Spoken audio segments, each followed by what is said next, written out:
Unë jam Diana dhe të dashur temër, mirë se erdhët në leximin e juaj të javës. Siç e dini, jeni në kanalin Letra Trofejnë dhe pos leximit kam vendosur dhe një, siç e bëra edhe për Dashin që ishte para jush, një letër Oracle.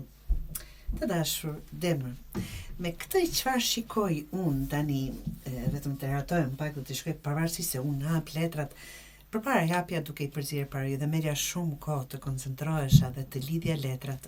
Arsyeja që kam mund ta bëj kur të doni, nëse ju pëlqen ti hap letrat para jush, por që marr kohë për ti analizuar dhe të jem më ta them më gati para jush që mos t'ju marr kohë 10 minuta duke thënë atë që është dashur të them për 5 minuta. Parafërsisht. Kam perandorin, kam 7 të monedës, kam asin e shpatës dhe 9 të kupës. Java e juaj të dashur fillon me marrje të kontrollit të çfarëdo lloj gjëje që është.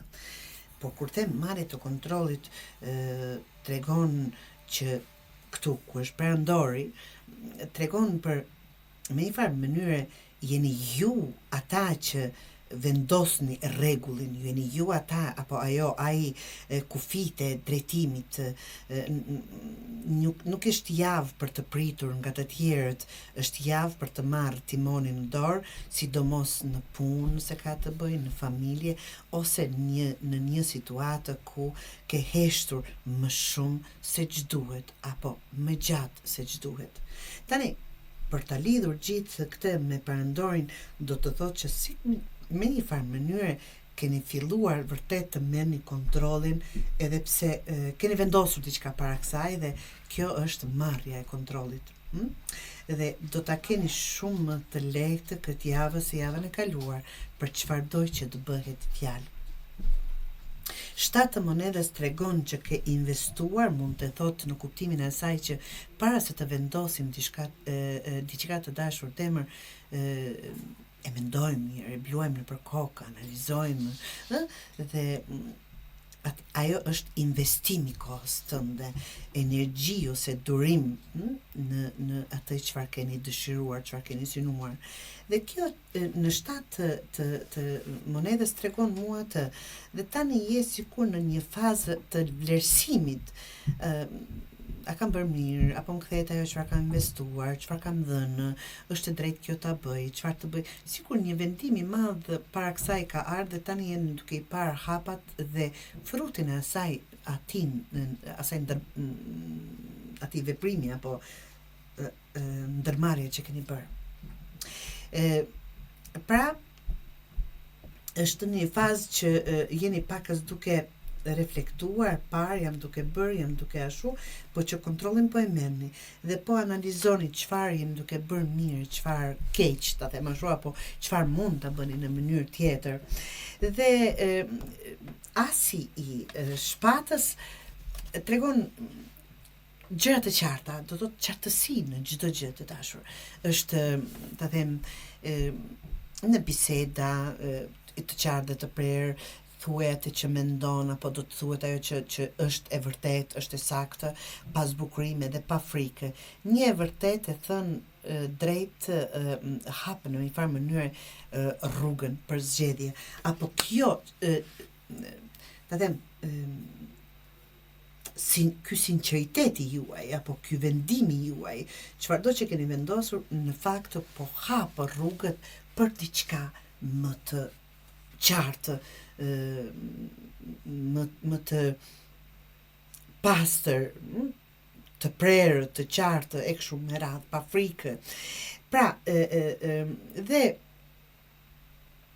ajo çfarë model 9 të kupës është tregon kënaqësinë në një farë mënyre dhe lehtësimin që vin pas vendosjes së kufirit, pas asaj që keni vendosur, keni ndërmarr, pas asaj që po ndërmeni dhe po shikoni me një farë mënyre rezultate, pas qartësisë të gjithave, sikur çdo gjë është sikur në një gotë të pastër, në një gotë me ujë, duke absolutisht dhe ana tjetër. Çfarë nuk duhet të bëni dhe çfarë të mos bëni, ta them kështu, në këtë lexim që këshillohet nga letrat është mos u kënaq siç e ke bërë deri tani me gjysmë përgjigje, me thërimat që ngelen, mos u kënaq nëse vetëm shikon që po ecën mirë, por nuk është në atë nivelin që do të dëshironit. Mos u kënaq, do të thotë mos bëj kompromis me atë çfarë je duke synuar. Do thotë drejt dhe deri në fund. Mos shty biseda, që më do thotë vetëm ajo, por mos shty biseda të rëndësishme për më vonë se do ta mbaroj, apo ndonjë vendim të rëndësishëm, apo çfarëdo që të jetë, mos e bëni. Mos u nënshtro vetëm për të ruajtur qetësinë. Hajt ta lë tani se pastaj më vonë dikur edhe kështu me radhë. Mesazhi i Oracle, të dashur, është shumë i fortë, qëndro për veten tënde. Unë kur lexoj këtë, që mund ta bëni dhe screenshot, është në norvegjisht dhe mund ta përktheni, sot kemi mundësi të përkthejmë në secilën gjuhë të botës, qëndro për veten tënde. Kur them bukfalisht e përkthyer, po fjalë për fjalë, është të qëndroni pas asaj që besoni. Pra siç e thashë në fillim, kompromis mos bëni me diçka. Kjo javë nuk do të jetë egoizëm. Qëndroni për atë që besoni, është vetë respekt. Sa më qartë të flasësh, sa më të them dhe e drejtë të jesh, dhe me veten dhe me të gjithë, aq më e qetë, më e pastër dhe më drejtë, më afër asaj që dëshiron do të ndiheni. Do thotë të qëndroni dhe të mos bëni kompromis me asgjë që është poshtë asaj që jeni duke synuar.